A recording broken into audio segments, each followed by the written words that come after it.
Need to back up your Xiaomi phone data with Google? Here's how. First, ensure you're logged into the needed Google account on your device.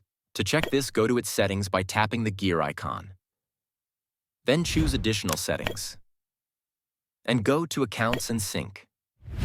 After that, tap on Google and verify that it's showing a desired Google account.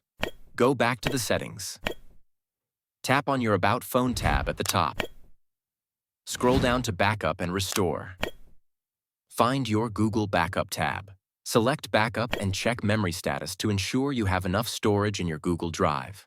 Check the backup details like apps, photos, videos, SMS, call history, and device settings. Tap Backup now to begin the backup process. Monitor the progress at the top bar. Be patient. It will take some time based on your data size. That's it. Your data is securely backed up. Subscribe for more useful tips.